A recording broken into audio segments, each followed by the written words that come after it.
NBA Finals last night. Was it good? Such a good game. Yeah. What game was it? Was it the It's game two, so it's the Okay. Chicago Sky and the Phoenix. I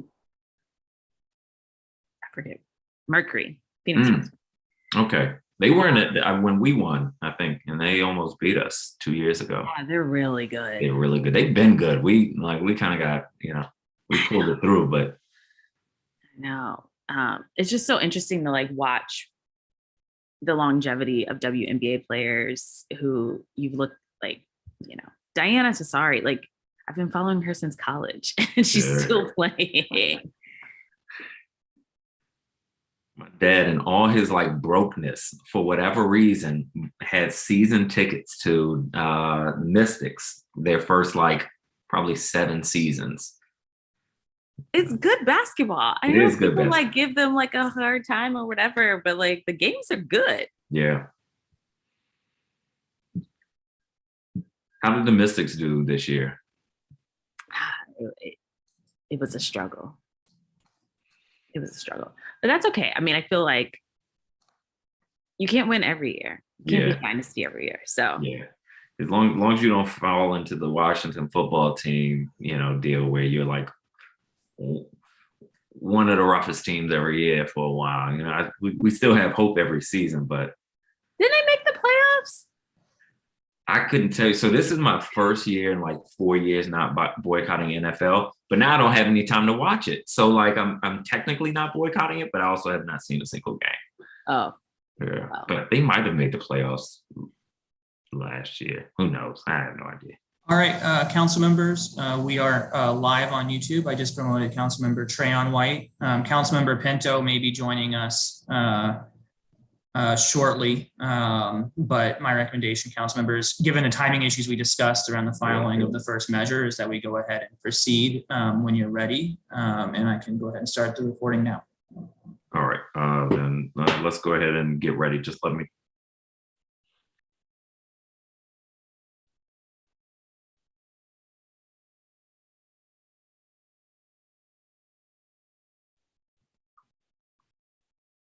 All right.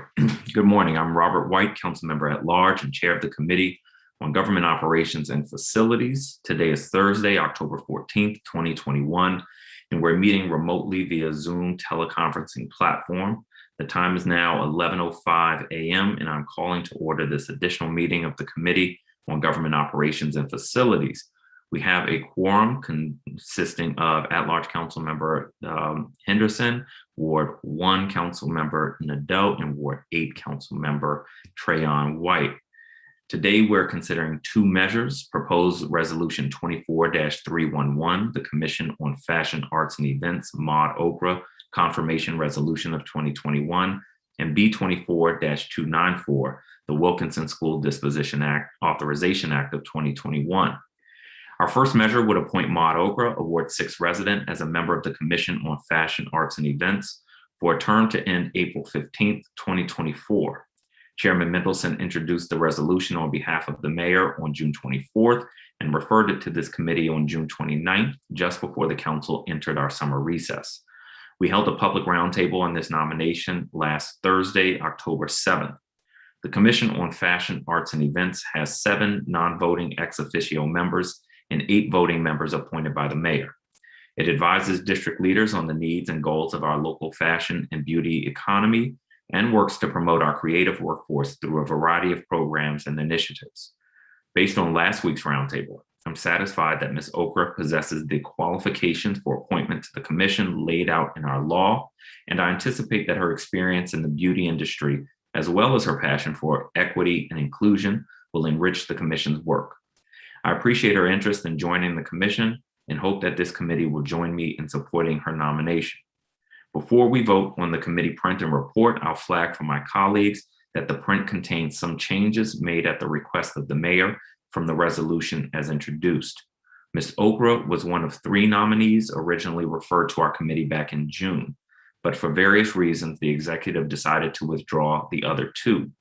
Based on those withdrawals, the executive is asking a current member Marisa Terrell to stay on for a third term instead of retiring from the commission. So the portion of PR 24-311 that we initially received saying that Ms. Okra is replacing Ms. Terrell has been updated to reflect that she will instead replace former Commissioner Jason Anthony, and the end date for her appointment has been updated accordingly.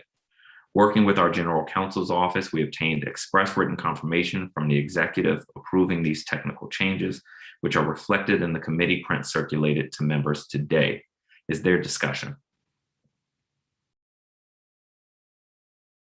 Councilmember Henderson. Sorry, Councilmember White, I wasn't planning to say anything, but I do know Maud personally, and I think that she'll be an excellent addition to the commission. And I think the city is grateful that she's decided to step up and serve. And so I wish her the best of luck in her tenure. Thank you, Councilmember. We were impressed with her at the hearing last week. Any further discussion? Hearing none at this time, I move the committee print and report for PR 24-311, the Commission on Fashion, Arts, and Events, Maud Okra Confirmation Resolution of 2021, with leave for staff to make technical and conforming changes. All those in favor, please indicate by saying aye. Aye. Aye. All those opposed, please indicate by saying no. The ayes have it, and the resolution passes. Our second measure today, B24-294, confirms that the mayor can lease out a district-owned school building in Ward 8 to DC Prep, a charter school organization that plans to move their Anacostia campus there. Colleagues will recall that on July 12th, this committee held a joint hearing on this bill with the Committee on Business and Economic Development. We identified some concerns with the executive's plan, not so much with the idea of DC Prep moving into the neighborhood or even making use of the Wilkinson building, but more with the fact that the building's current occupant, the DC Infrastructure Academy, would have to move all of its programs out of Ward 8. Our colleague on this committee, Ward 8 Councilmember Trayon White, had some conversations with the executive and secured a tentative agreement to have some DCIA programming remain east of the Anacostia River. Since that time and more recently, we have gotten further clarification on that commitment. So on August 3rd, the council went ahead and passed emergency and temporary legislation that is substantially identical to the bill before us. Because we've already given the mayor authority to lease the Wilkinson building to DC Prep, there's arguably no need for us to pass a permanent bill to reflect that. Nevertheless, my preference is always to prepare a complete legislative record, and we committed to doing so in this case. The Committee on Business and Economic Development intends to mark up the same legislation next week. So I appreciate my colleagues joining me today to help finalize the committee report and formalize our recommendation. I also want to thank the Council Office on Racial Equity for providing their thoughtful analysis for the record. The RIA raises some important points that the council and the mayor should consider in future surplus and property decisions.